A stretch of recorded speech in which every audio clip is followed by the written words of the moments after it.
60%และคาดว่าจะสร้างมูลค่าทางเศรษฐกิจรวมไม่ต่ำกว่า 21,000 ล้านบาทตลอดระยะเวลา 5 ปีของการจัดงานโดยผู้จัดงานจะได้รับสิทธิประโยชน์ยกเว้นอากรขาเข้าเครื่องจักรและอุปกรณ์ที่ใช้ในการจัดงานพร้อมทั้งการอำนวยความสะดวกด้านวีซ่าและใบอนุญาตทำงานสำหรับศิลปินและบุคลากรต่างชาติที่เข้ามาจัดงานผ่านศูนย์บริการ One Stop Serviceทั้งนี้เพื่อยกระดับประเทศไทยให้เป็นจุดหมายปลายทางในการจัดงานระดับโลกและเป็นศูนย์กลางเมืองท่องเที่ยวของภูมิภาคปฏิพล สรพรหมมารายงานอุทยานแห่งชาติภูเรือจังหวัดเลยเปิดให้ประชาชนชาวไทยเข้าชมอุทยานแห่งชาติฟรี 5 วันตั้งแต่วันที่ 31 ธันวาคม 2568 ถึงวันที่ 4 มกราคม 2569 พร้อมดูแลความปลอดภัยนักท่องเที่ยวเต็มที่นางสาวเนตรนภางามเนตรหัวหน้าอุทยานแห่งชาติภูเรือจังหวัดเลยเปิดเผยว่าในช่วงเทศกาลปีใหม่ 2569 กรมอุทยานแห่งชาติสัตว์ป่าและพันธุ์พืชมอบของขวัญให้ประชาชนด้วยการเปิดให้ประชาชนชาวไทยเข้าชมอุทยานแห่งชาติฟรี 5 วันตั้งแต่วันที่ 31 ธันวาคม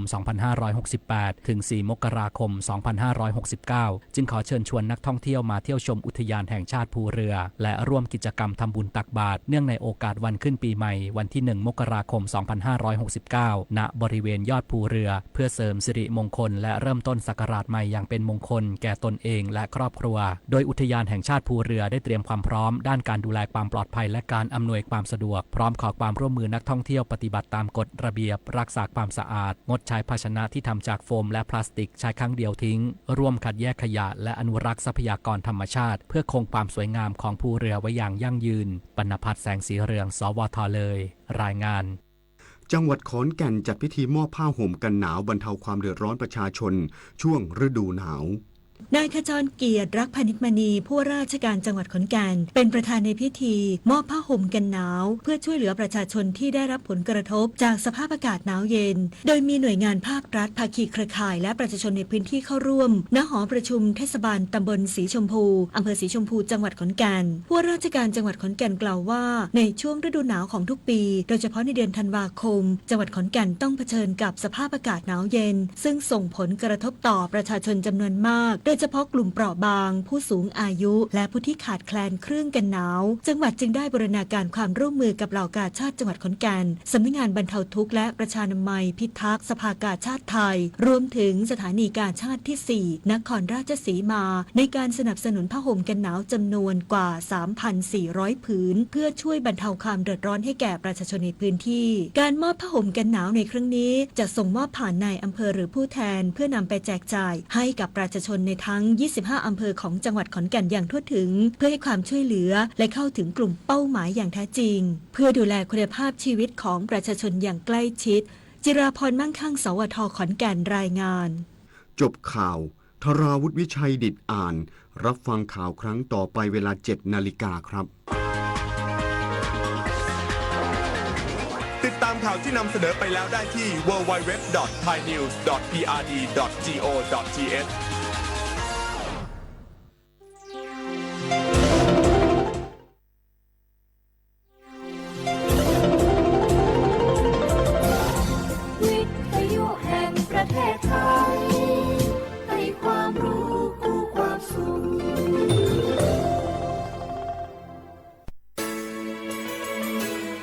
สถานีวิทยุกระจายเสียงแห่งประเทศไทยจังหวัดเชียงใหม่ AM 1476 กิโลเฮิรตซ์สถานีวิทยุภาคภาษาชาติพันธุ์แห่งเดียวในประเทศไทยที่มีความทันสมัยเชื่อถือได้สร้างอัตลักษณ์กลุ่มชาติพันธุ์สู่สากล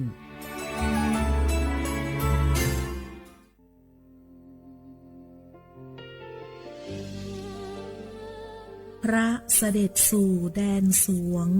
ไทยทั้งปวงน้อมสำนึกในพระมหากรุณาธิคุณตราบนิรันดร์ข้าพระพุทธเจ้าข้าราชการและเจ้าหน้าที่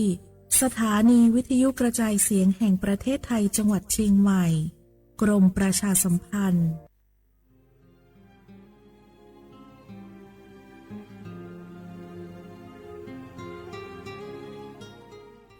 This is a moment of profound grief for the Kingdom of Thailand. We, the collective voices of Radio Thailand Chiang Mai, join the Thai nation in mourning the passing of our beloved Queen Martha, Her Majesty Queen Sirikit, Her life was a testament to the unwavering service, grace, and deep love for the Thai people.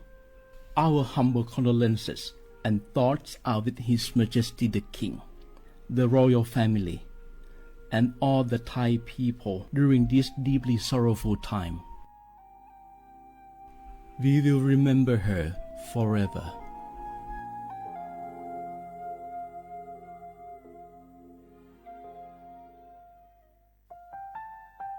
Wanu lisu shi Tami kunewa jama amusa Nima aku tili sango Wanu watsuma aku Pfama ku watu wama tili shikwali pudu Tami kunewa jama Wanu lisu shi za khwazapo Ama he taho lele tili Nima jaja Nima tili sajangoรากฐานสังคมไทยตั้งแต่อดีตจนถึงปัจจุบันเคารพเทิดทูนสถาบันพระมหากษัตริย์เป็นศูนย์รวมจิตใจที่เหนียวแน่นของคนไทยในเวลาที่เกิดวิกฤตทางการเมืองพระบารมีของพระเจ้าอยู่หัวก็ทำให้เกิดความสงบและช่วงที่เกิดวิกฤตเศรษฐกิจปรัชญาเศรษฐกิจพอเพียงของพระเจ้าอยู่หัวรัชกาลที่ 9 พระราชทานให้กับคนไทยก็ทำให้ผู้ที่น้อมนำมาปฏิบัติมีภูมิคุ้มกันและไม่เกิดความเสียหายพระปฐมบรมราชโองการของพระเจ้าอยู่หัวรัชกาลที่ 10เราจะสืบสานรักษาและต่อยอดและครองแผ่นดินโดยธรรมเพื่อประโยชน์สุขแห่งอาณาราษฎรตลอดไปพระมหากษัตริย์ไทยทุกพระองค์ทรงห่วงใยราษฎร์เสมอสถาบันพระมหากษัตริย์ไทยศูนย์รวมใจไทยทั้งชาติ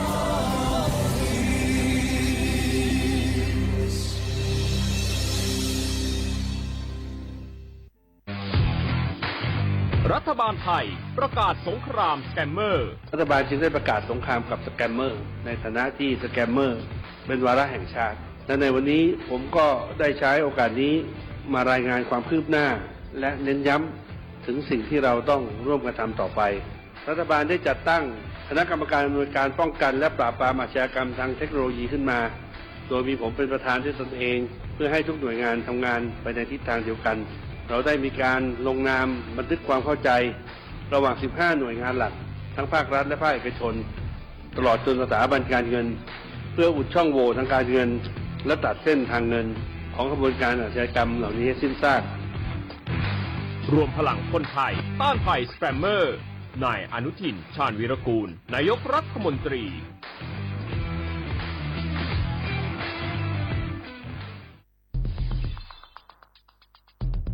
แค่3 ปีความเสียหายจากอาชญากรรมไซเบอร์ของคนไทยพุ่งทะลุถึง 94,000 ล้านบาทหรือเฉลี่ยปีละ 30,000 ล้านบาททุก1 ชั่วโมงเราเสียเงินกว่า 3.4 ล้านบาทให้กับมิจฉาชีพออนไลน์โจรไม่เห็นใจคนอาชีพไหนอายุเท่าไหร่สถานะทางการเงินแบบใดหมอพ่อค้านักธุรกิจนักเรียนแม่บ้านข้าราชการเกษียณทุกคนตกเป็นเหยื่อได้เสมอและวันหนึ่งอาจเป็นคุณหรือคนที่คุณรักเพราะจุดอ่อนร่วมของเหยื่อคือความเร่งรีบขาดสติหรือแม้แต่บางครั้งก็เกิดความโลภจนเกินไปอย่าปล่อยให้การกดคลิกเดียวลิงก์เดียวทำให้โจรยิ้มกว้างวันนี้ถึงเวลาแล้วที่คนไทยทุกคนจะต้องร่วมมือกันสร้างภูมิคุ้มกันอาชญากรรมไซเบอร์ช่วยกันหยุดก่อนที่ภัยไซเบอร์จะทำให้คนที่คุณรักและตัวคุณเองกลายเป็นเหยื่อ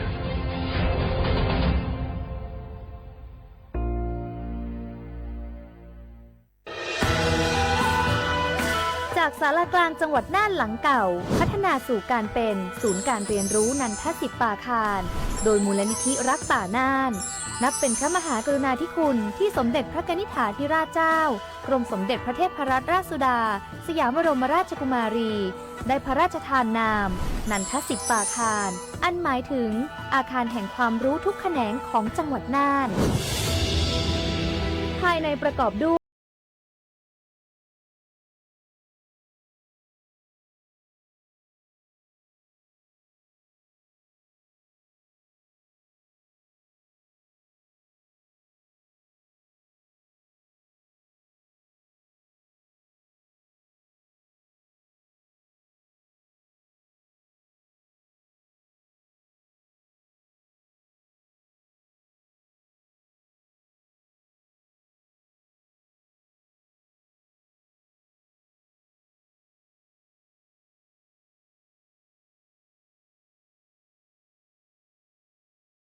ดีตและความรุ่งเรืองของนครน่านผ่านเงินตราเครื่องเงินและผ้าทองเปิดให้เข้าชมฟรีไม่มีค่าใช้จ่ายตั้งแต่เวลา 9 นาฬิกาถึง 17 นาฬิกาหยุดทุกวันจันทร์และวันนักขัตฤกษ์มาร่วมอนุรักษ์สืบสารสร้างสรรค์ศิลปะวัฒนธรรมและวิทยาศาสตร์ของเมืองน่านคุณค่าที่น่าภาคภูมิใจ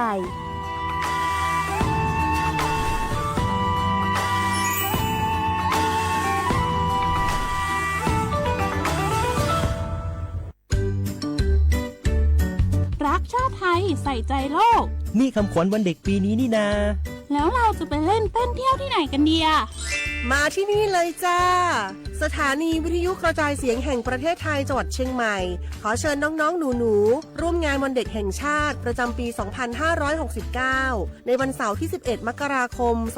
2569 เวลาตั้งแต่ 8 โมงเช้าจนถึงเที่ยงกิจกรรมตอบคำถามเล่นเกมรุ้นรับของรางวัลมากมายแล้วพบกันนะคะ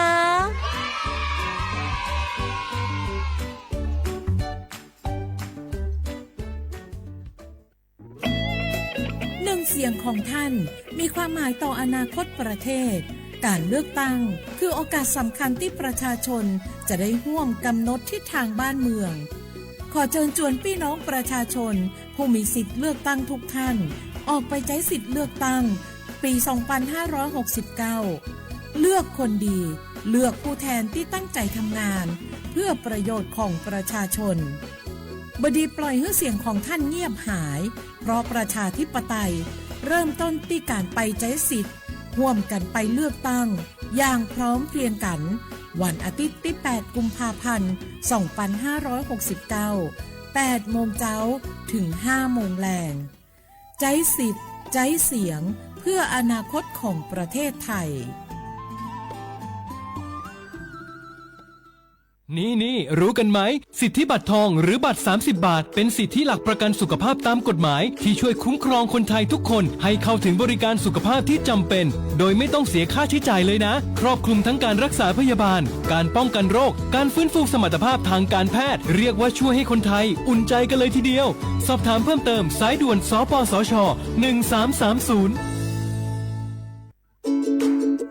ทุกครั้งที่ใช้สิทธิบัตรทองหรือบัตร30 บาทอย่าลืมพกบัตรประชาชนเพื่อยืนยันการใช้สิทธิไม่ว่าจะไปรักษารับบริการป้องกันโรคหรือบริการอื่นๆสำหรับเด็กเล็กที่ยังไม่มีบัตรประชาชนใช้ใบเกิดแสดงคู่กับบัตรประชาชนของผู้ปกครองง่ายสะดวกรักษาได้ทันทีสอบถามเพิ่มเติมได้ที่สายด่วนสปสช1330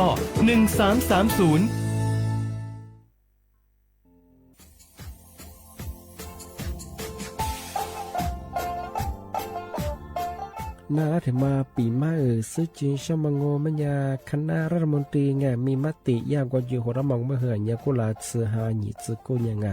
ยิ่งคงอยู่ตรงนี้ชดซื้อฉีกว่ายาไปรับมองเมื่อเหื่อแก้ไขปัญหาไง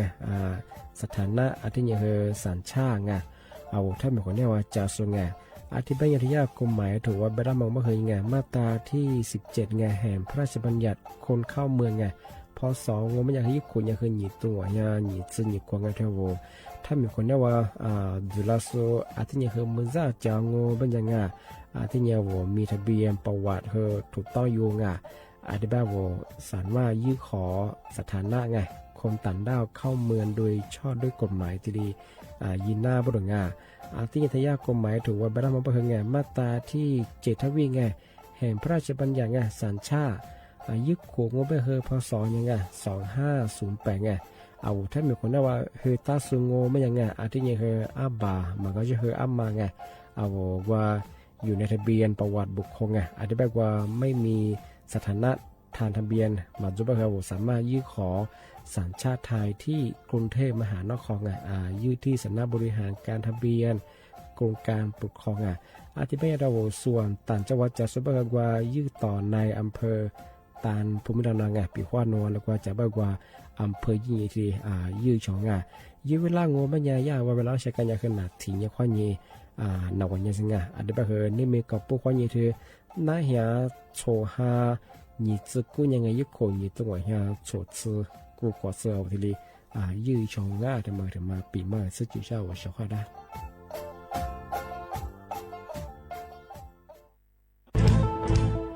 新ชียว่าบุกอามาสนใจลงโฆษณา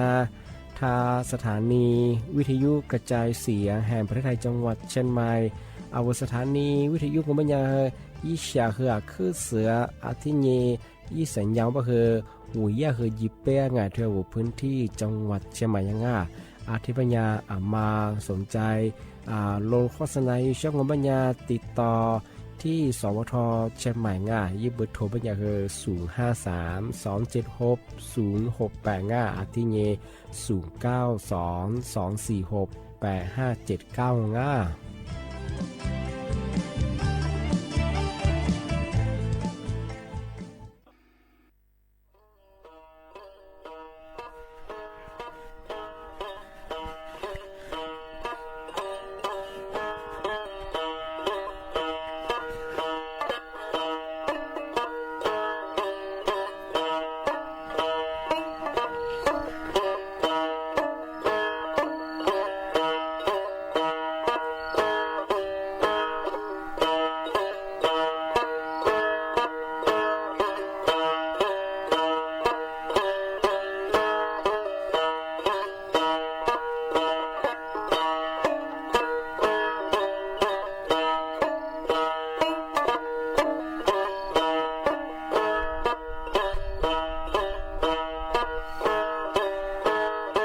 เสียขวาเวลาขวานี่แน่โฉมโมควานีเจมโมงอ่ะอาวลิซุงโดซึแต่ขวาจบไปละโหงอ่ะอาวลิซุงโดจะมังงมัญญาธาสถานีวิทยุกระจายเสียงแห่งประเทศไทยจังหวัดเชียงใหม่ว่าโดจะ ในแหนไปเฮอโฉมโมควานีจีโมวาติควาโดที่มูลงอมันยาหนีโมควานีสามโมที่นี่มาหนีเวลาจงอ่ะหนีควาโดที่นี่คือดวงมันไม่เคยที่ยินดวงอ่ะนาที่นี่ควานีคือนายเนี่ยสตุจางอ่ะเอาวิทยุงอมันยากว่ายี่ครึ่งความถี่ยาที่ตุลิยาสิสิโฉวัดจงยันตุลายี่ระบบยา AMอาทิตย์เท่าเฟซบุ๊กคือไลฟ์สดยังไงยี่เพจไปคือสวทเชียงใหม่ AM 1476กิโลโฮงงามนี่ไม่ถึงยังงไม่ยังคือเอาลิโซอาบะคือสติหาสตินี่นี่ไม่ถึงมาคืออาแหวนยังไงยี่คนยี่ตัวยี่จังหวะโคเอาท้ายอาบะคือซื้อยี่ห้าซาซื้อยังไงนี่ไม่ถึงมาคือนานยี่ขวางวันอังคารที่30เดือนธันวาคมพศบะคือ2568ที่เขามางองานสนบะเฮอซาสึที่ยังไงสนบะเฮอวันสุดท้ายงอเธอสิ่งที่เขามางานอะไรบะเฮอวันนี้บะเฮอยึกโคยึชิเดลาวงานเจ้าของงานอาทิตย์บางงบางอย่างงานเจ้าของงานเท่าโครงการคนละครึ่งไงวาสูอยู่ส่วนงานนี่เมเจสนบจีบะเฮอหญิงเนี่ยชื่อเดียวงานซาสึที่เนี่ยสเปเชียลงานซาสึที่เนี่ยกูยังงบางอย่างคนละครึ่งมาอยู่มันเนาะอาทิตย์บางอย่างว่าเชื่อว่าเธอคนละครึ่งพลาสมาวาสุงบางอย่างมา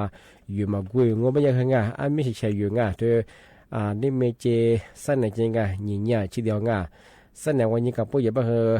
นุ่มผู้บัดชีเดียวอยู่มานาวมาคุยจางอาทิตย์บ้าว่าอาชีจะสัจมางอาลมาก็อยู่สามาจำเป็นมาดีมีทีเดียวก็ตั้งจะมาคือมีใช้สีอีวิจิงพอมันก็บอกคือสัตว์สิ่งนี้พอใจมันยังคืออยู่มันน้องยี่เวลามันยังไงในเน็ตสมมติว่านี่คือสักว่าสติมุสทีเดีเปรี้ยวยี่หลังคาแบบว่าหลังคายี่หลังเนี่ยว่าโครงการคนละครึ่งมาเดือดแล้วเป็นไงนึกว่ายี่เนี่ยทีเดียใช้สิทธิ์ทีเดียสแกนช่องที่เป็นไงมาเลยแบ่งที่โครงการคนละครึ่งว่าสุดมันคือเสนอเนี่ยสายอยู่เปรี้ยวแล้วก็คือแสดงว่ายังเคยอยู่มานาวทำมาที่ปีมาประกาศอินชาวันช่วงนั้นอาทิตย์นี้ที่ถึงบางโง่เป็นยังจังหวัดเชียงใหม่เขาย่าทำมาประกาศอยู่ฝรั่งน่าเหี้ยที่เนี่ยคนยังหึงว่าซาสที่เนี่ยสังอัตุทัดโซบุรุษอัตุทัดโซโง่เป็นยังคือที่กับปากกับเมียสิพิอาลุมิมเบขยำเบอชุบมเบมุมเบทัดโซดที่เนี่ยมีความคือทัดโซดที่ที่ลูกชมีคนเนี่ยดูเนี่ยคือขวาจ่าเบออัตุสมาไทยสุดที่ปากกาอยู่โง่เป็นยังทัดโซเบอ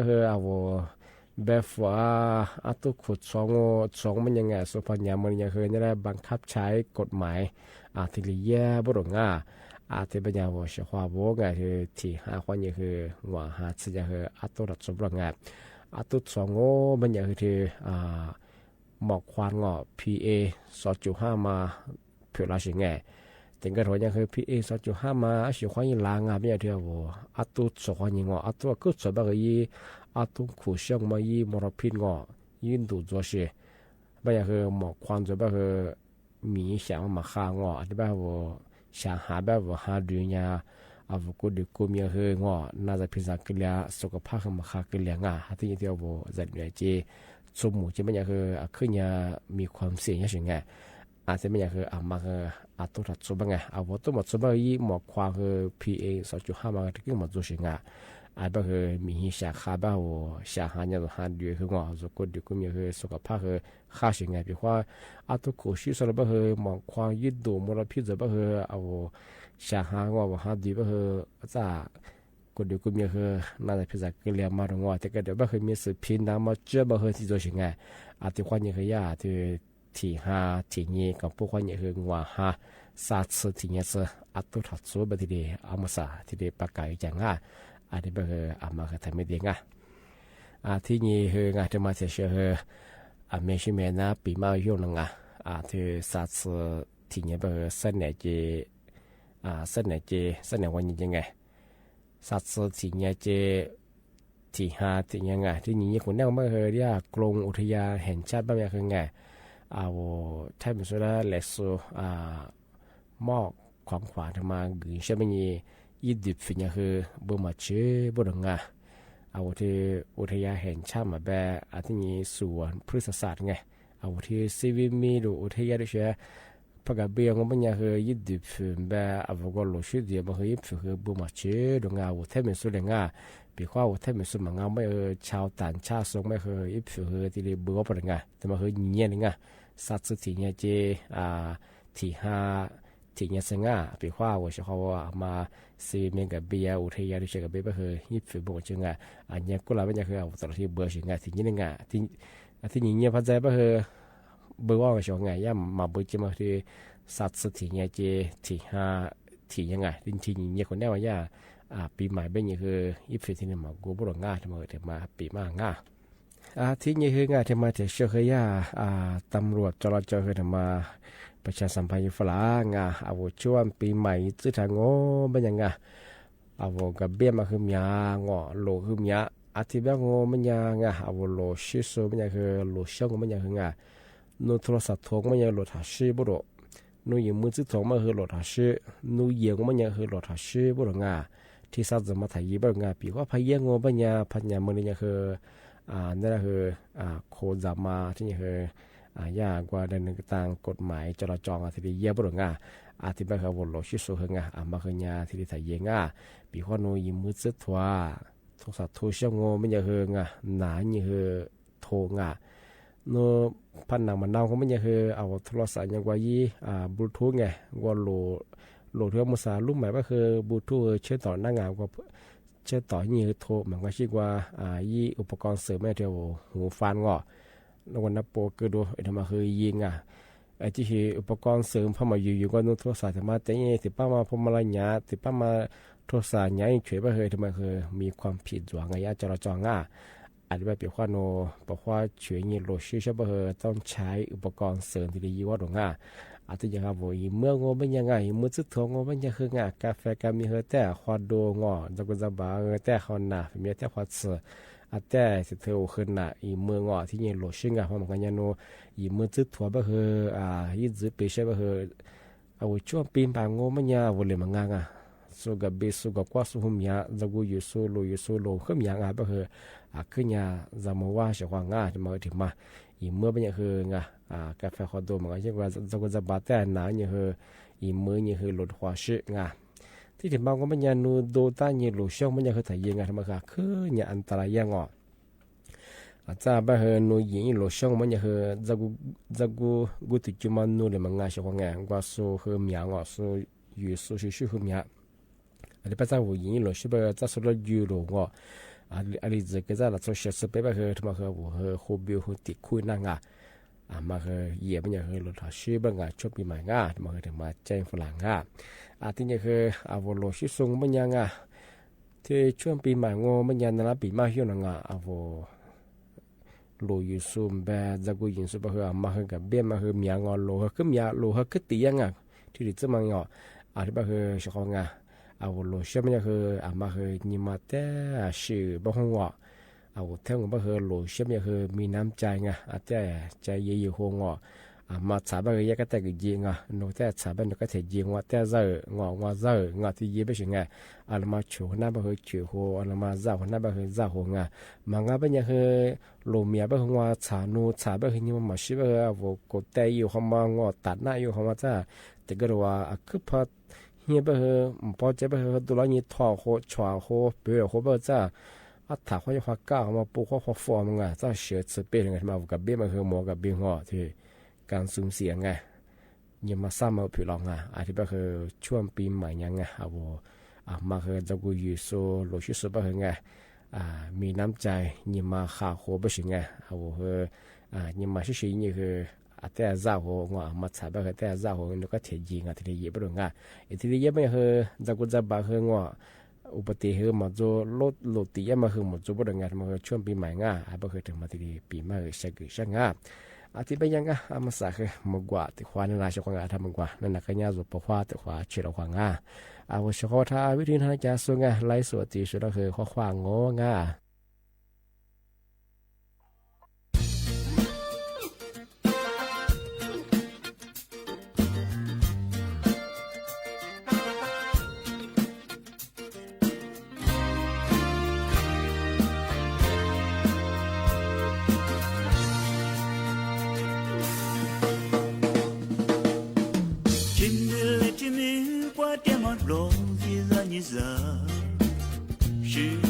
我让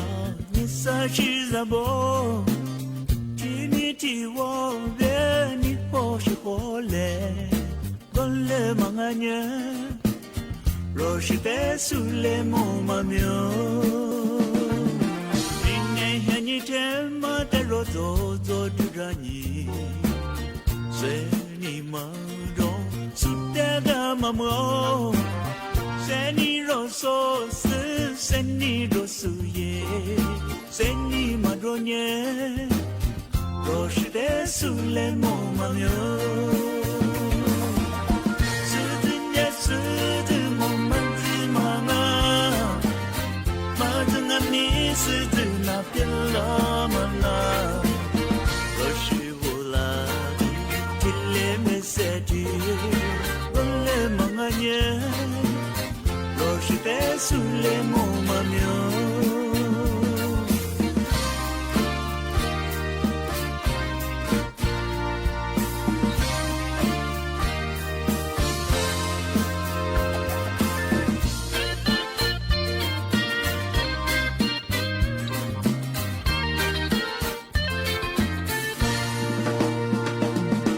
我刚木拉点嘛，明天点嘛，等我你。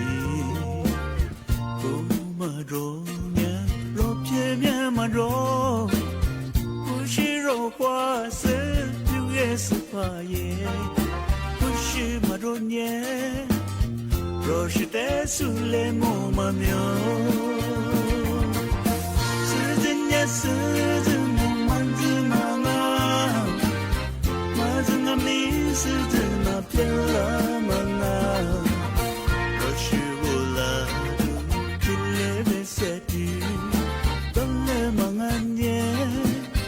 若是得苏来莫嘛苗，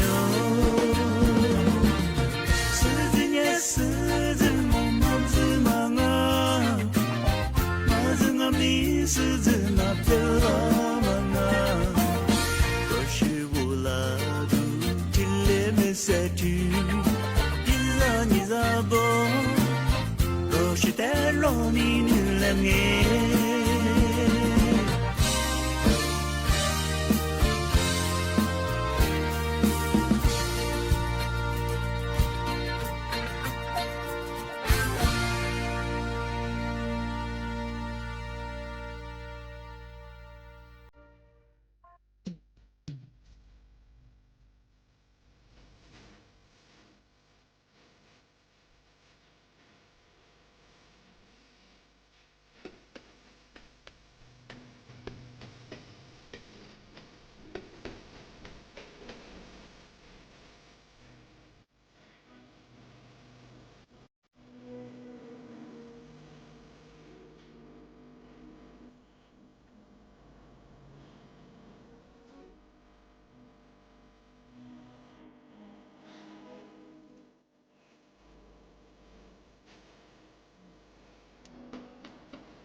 ทีนี้งาจะมาเทียเชื่อคือจะมา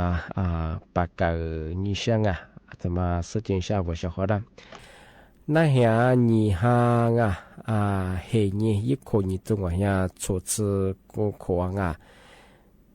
嘿你听你嘛我们呀古听你嘛和那你听你嘛对古听你嘛ไม่和我他们เลือดตั้ง呀มาที่เลยจงอธิบาย我说话不我他们说我意思都说意思เลือดตั้งอีน่าสุดโปมา和มา和ยิงที่เลยใช้สิที่เลยเย่บ่ดงทำงงปัญญาท่านเมืองรัฐบาลยี่สิบเสื้อมางยี่หัวส่วนนายเสื้อมาที่เยอะเช่เดี๋ยวไปคือมาคือเนี่ยคือยี่สิบคือที่เดสำคัญยังมาคือยิ่งใช้สีบ้างที่แบบงปัญญาพัดการเมืองมีพัดสุดยอดมันจะคือว่ามิตรสางคร่าวๆที่เดปีมากเมื่อสั่งปัญญาเราจะคือซื้อหนีหัวหนีคือซื้อสาบุสุดยอดอาจจะเป็นอลิติพามายีเบอร์ลิชิมมาหงมาติมาเปมายีวุฒิบุญมาโงไม่ยังคือพัดล้วนไทยสั้นชาติบางงานมาคือเบอร์6ที่ยังคือพัดเศรษฐกิจงไม่ยังเบอร์11ที่ยังคือพัดประชาธิปัตย์บางคือยาหนีเจอชิงที่ยังที่สิบวงไม่ยังคือพัดราชางงไม่ยังคือสัตว์สงวนที่ยังคือพัดกล้าทำไม่ยังคือลิซนีที่ยังพัดโอกาสใหม่งงไม่ยังคืองานลิซลีที่ยังคือพัดไทยสร้างไทยไม่ยังคือลิซเหงที่สิบมองไม่ยังคือพัดเพื่อไทยมาคือเบอร์ยาเบอร์กูเบอร์9ที่ยังคือพัดเสรีรวนไทยเนี่ยคือซึ่งหญิงที่เนี่ยพาดประชาชาติไม่เนี่ยคือศาสตร์หรอกที่เนี่ยคือพาดภูมิใจไทยไม่คือศาสตร์ที่เนี่ยพาดพลังประชารัฐไม่เนี่ยคือลิซซาที่ถึงมางไม่เนี่ยทำมาคือผมอย่างนี้คือมาเนี่ยคือสงบพาดประชาชนมาเนี่ยคือลิซโฉที่ถึงมางไม่เนี่ยคือพัดไทยก้าวใหม่เรื่องมาคือลิซกูมาคือแล้วเนี่ยซื้อหนีซื้อซาพาสุดที่บ้างไม่อยากเชื่อของอันนู้อาลิติบุมาลาอาลิติพม่าชอยซึ่งเชื่อบ่เฮงนู้เฮยิ่งละเอียดกว่ายิงที่เลยสื่อจังอาลิติบุมาขวาอาลิติบุมามียิ่งกว่าอาลิติบุมาเป็นความรัฐบาลกิเลนยามีที่เลยยิ่งกว่าเศรษฐกิจข้างลักว่ามาดงที่มาคือที่ตัวนี้ที่เลยสื่อจังที่บ้างไม่ยังเชื่อของมาคือแต่ไม่ได้ยี่ห้าเหยีเนี่ยแหละแปะเมื่อความยีมือเครื่องว่าหมดซึ่งยี่คนยี่ตรงว่าโฉดซื้อกูขวางได้เหยี่ห้าเหยีว่าเลือดตั้งที่ยังที่บ้านเราอะไรมาลาซึ่งใช่บ้านเรายี่มาคนนี้ก็ตายี่ยี่ที่เลยสุดจงที่บ้างไม่ยังเชื่อของนี่แน่ปีมาคือที่แหลมจงที่บ้านคือจ้าที่มัวลวงยี่โมความยี่คือสามโมว่าที่ความมัวหลักขวางที่บ้านยาชาวทำไม่ได้ว่าท่านี้เนี่ยนะปีมาประกาศยังมาคือที่โครงการคนละครึ่งวาสูงมันยังคือมาเปียกว่าอยู่มากุยงมันยังคือมีเฉยๆอยู่ไม่ใช่ที่นี่มีเจเส้นไหนจังที่อย่างเงี้ยชิ้นเดียวเส้นไหนวันนี้มาคืออยู่มันอยู่จะมาคือโมกิจะมาคือเห็นยังกุเลยมาคือสิ่งซาถิ่นยัดซาอยู่เป็นเนี่ยโฉมโมความยิ่งสักว่าสักฟ้าสติมุสติเปียวที่บ้านคือนี่มีเจเส้นเจยิ่งใหญ่ชิ้นเดียวที่บ้านคือมาว่าอยู่กูบ้านคือยิ่งอยู่กูจะชกที่มาเจนเตยยังที่บ้านยังอาจารย์ที่หมดละยี่มุขว่ายี่สามมุขว่าที่ความหมดเลยว่าเอาไว้เชื่อเขาว่าคือบุมองข้าสวัสดีครับ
过哇，谢谢你生，你我啥妻子过一多少来过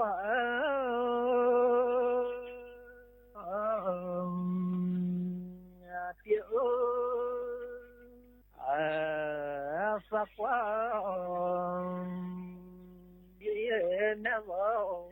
来绝的。